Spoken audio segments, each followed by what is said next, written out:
So today I've got the honour of introducing you all to Claire, who is the co-founder of Leafy.org. Thank you so much for being here and being part of the summit, Claire.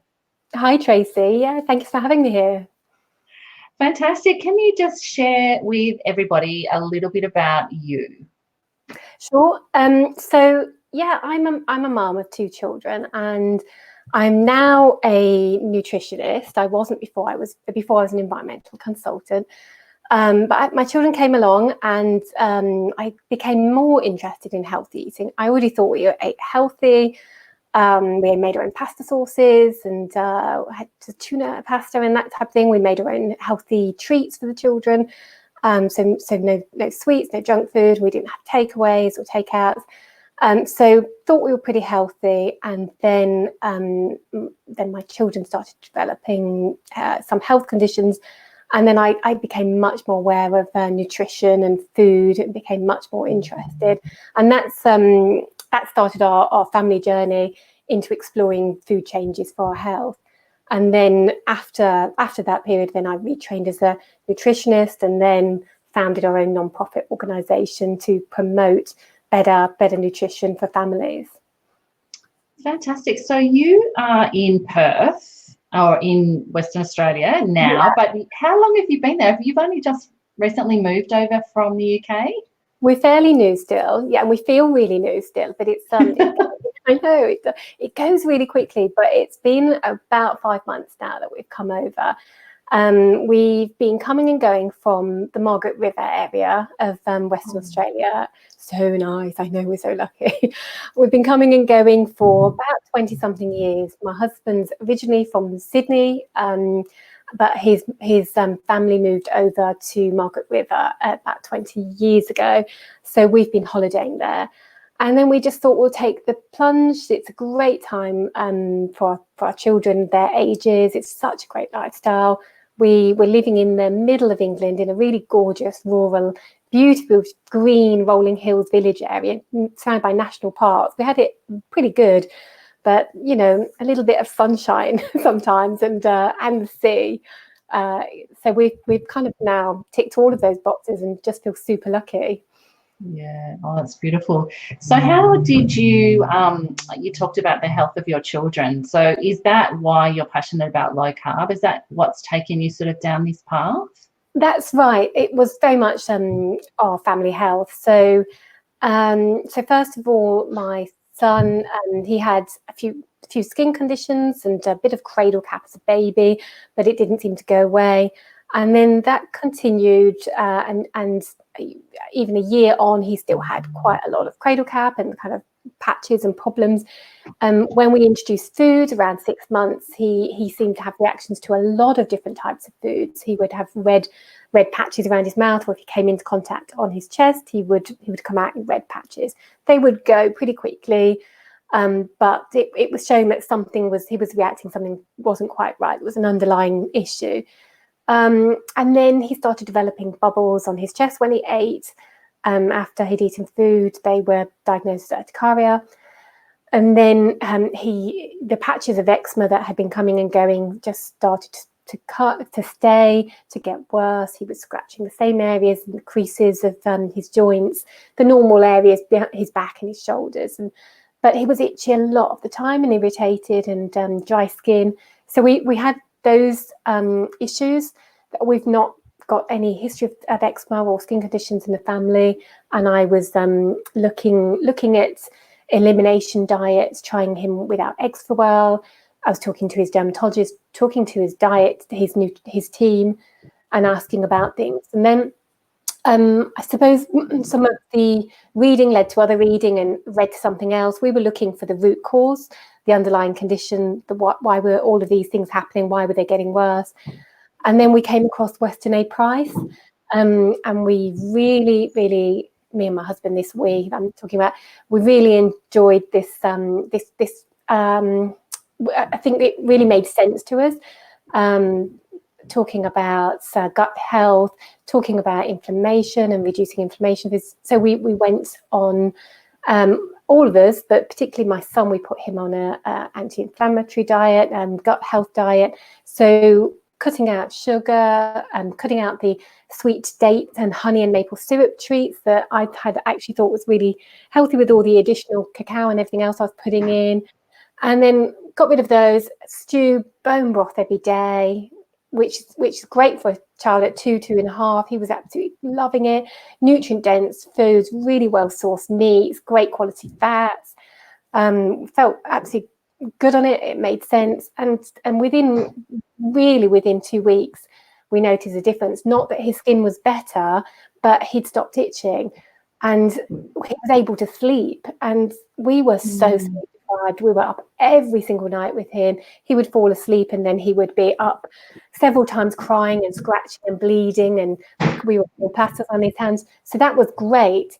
That itching, that kind of that response in his body was kind of going away, and that allowed over a period of weeks and then months his skin to fully completely heal. So 2.5 months later, we have a photo of him. He's on a beach. The salt water isn't hurting him. He's not crying when he goes near the sea. His skin is glowing, and that's 6.5 years on. He's no, it's more than that. Getting about 8 years on, he's still brilliant. His skin's glowing.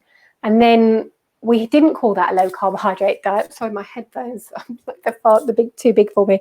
But yeah, so that was wonderful. And that we didn't call it a low carbohydrate diet at the time. We called it a gut health diet. And then later on, our daughter came along. She was a healthy, happy, lovely little thing. No skin problems, but she started. She had a febrile seizure at 6 months, and then she had another febrile seizure. 3 weeks later, another one. 3 weeks later, another one. Really, really worrying. They were very long. They were around 30 minutes long. They needed medication and paramedics, and she was hospitalised, blue lighted to hospital each time and checked and assessed. But it wasn't until she was 2 years old that she was diagnosed with epilepsy. So up until that time, from 6 months, it was febrile seizures, no medication, no treatment, no therapy. But in that time, that bought us time to look again at what is the treatment, what are the potential outcomes, what are the potential conditions, all of that. We came across the ketogenic diet, very well evidenced, huge evidence base for its efficacy with different types of epilepsies and loads of other conditions, but epilepsies. And we really thought that sounded like a great option. So we brought that to our team several times. We also talked to other professionals that we know, and we got the same kind of, I suppose, lack of belief or lack of kind of trust in it from the health professionals, lack of support in it, and it's under-resourced. And we were there was pushback, and we were told it wouldn't be a good option. It would be medication would be a good option first, second, third. They would try multiple medications and increase doses of medications. And for us as parents, already very concerned about a diagnosis out of the blue, no family history of epilepsy, we were very concerned with what we were reading up about, researching and hearing about the potential side effects of anti-epilepsy medication. We were super aware that we needed to manage the seizures because, of course, there's lots of repercussions of escalating seizures, including potential brain damage. So we did want therapy, and we opted, to cut a long story short, we opted for the ketogenic diet ourselves as a family first for her. So she had a first line treatment of keto diet. So again, another form of a carbohydrate restriction diet, just different. So again, I found myself looking at carbs and reading up about them again, and looking about what sugar is in food, being quite surprised by how much carbohydrates and how restrictive we would have to be with milk, and fruit were the two ones. She wasn't a big carb eater, so she was happy with avocados, oily fish, eggs, and olives and things like that. So she enjoyed the food, and it had a great. She responded brilliantly. She loved the foods, and the seizures started to drop away. As soon as the ketones kicked in, we had major seizure reduction. Absolutely stunning. So she went from having 60 short seizures a day in clusters, and they went completely and haven't come back. We're 6 years into a ketogenic diet now. And then we also, she also had long seizures as well. She was having those twice a week, up to 45 minutes long, requiring hospitalization. They started reducing. She had less of them and they were shorter, and that pattern continued, and to the point where months later she was a totally different child, completely healthier, completely happier. So yeah, that's brought me very passionately to your low carb and the low carbohydrate community. I'm such a believer in what food can do, and I know they're quite extreme examples, but across the board, and that's why I retrained and got into it all. Amazing. I can't imagine what you've been through, as a mom, going through both of these things. It's hard enough just dealing with children who are well, but to have all that thrown in there, and then on top of that, not getting the support, that you were after to try, real food, as opposed to just going down the path of medications. That must have been a hugely scary time, even though, you've looked at the evidence, you looked at the research, obviously you got to a point where you were so sure it was going to be worth a try, but yet to take that step when others are saying don't do it, you have to be really, really brave to do that. Just horrendously hard.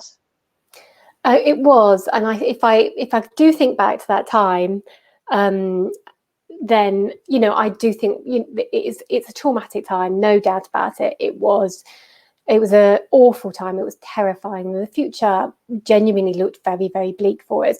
I consider myself and our family, we kind of celebrate a lot, and we have a lot of joy together. We'll have a lot of fun. We make a lot of time for each other, and I do think it's changed us, and I feel like I'm very passionate to help others to change their health completely.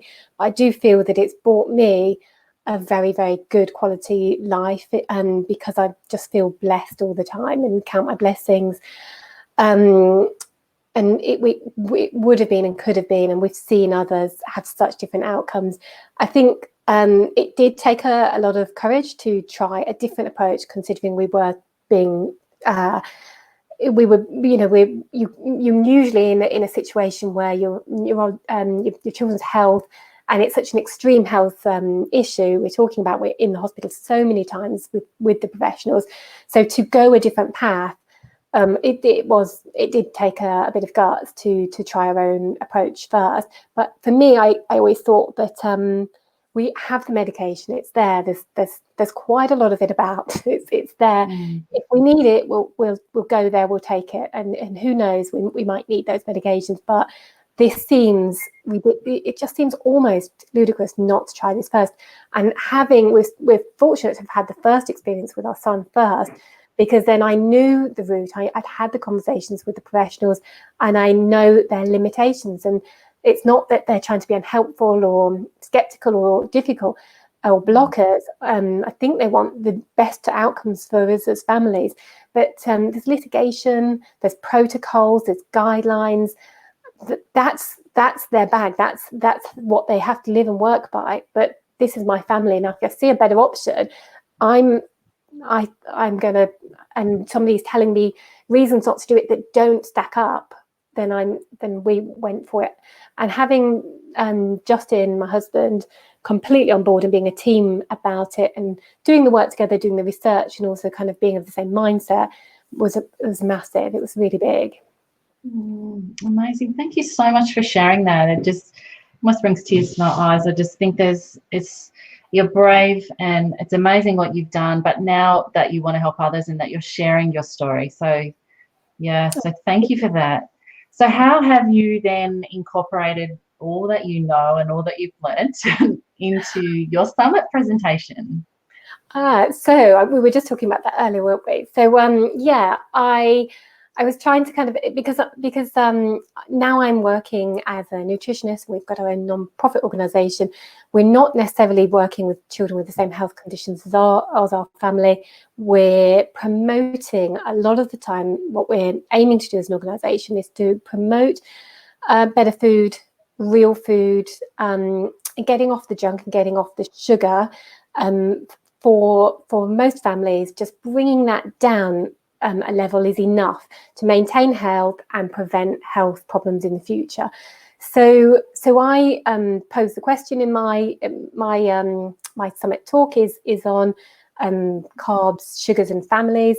And I'm posing the question that I'm asked as a nutritionist, and friends ask me this, and clients ask me this, and people ask all the time. Yeah, but does food really make a difference for most families? We kind of look okay. You're not too bad. We don't have anything particularly wrong with us at the moment. So I'm talking through how it could help prevent health problems for adults, how it could help prevent health problems for children.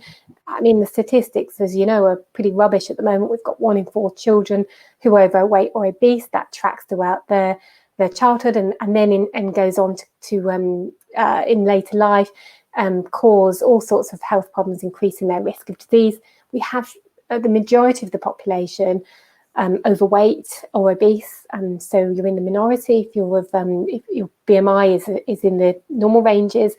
We have, and that's linked to cancers and diabetes. So that's the question I posed, and I talk through it, and then explain some of the programs that we have to help. You bring not necessarily low carbohydrate. You might not need to be restrictive carbohydrates, but how to reduce sugars and very processed foods, cereals, for example, and how to bring that to your school if you're interested in doing that. How to do that as a family. How to help your friends do that if they're tinkering on the edges and they just want to get started. And then also talk about a little bit about working with children with special education needs or on the autism spectrum. We've done a little bit of that in the UK, where we've done the projects cooking real foods for pupils, all of their meals for the week, all of their breakfast, their lunch, sending dinner home, all of their snacks, and the results that we got with better mood, better energy, more motivation, really, really marked difference from the beginning to during the week and at the end of the week. So what can be achieved with children, and then also with adults, we've been working with groups in the UK, and we're starting to work with groups over here in Australia around weight loss and diabetes. We've had some really exciting results helping people to find out about this option that isn't very well supported. It isn't well supported in mainstream practice at the present, as we know. Giving them that option. Maybe it's not for everybody, but I personally feel they should have that choice. And we've seen some people who've had diabetes diagnosis type 2 for a number of years, and they've turned that diagnosis around, full remission off the diabetes medication and off statins to boot as well. So yes, I'm talking about the whole kind of, does it make a difference, and then presenting different programs and different ways people can get started, and really, that it can. Awesome. I absolutely can't wait. It's going to be an amazing presentation. Definitely one not to miss. So my last question, because your journey is a little bit different to most, because most of us sitting here have had to find low carb ketogenic for our own personal health. But yours, obviously, as a mum, driven by the health of your children, coming from a slightly different angle.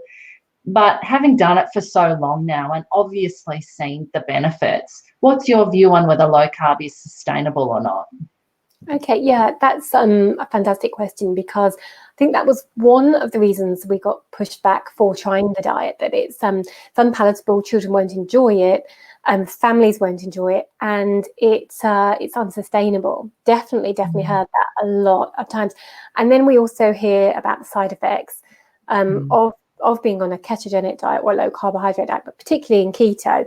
And so I'd really push back on that and say, well, my daughter's been in ketosis diet for 6 years.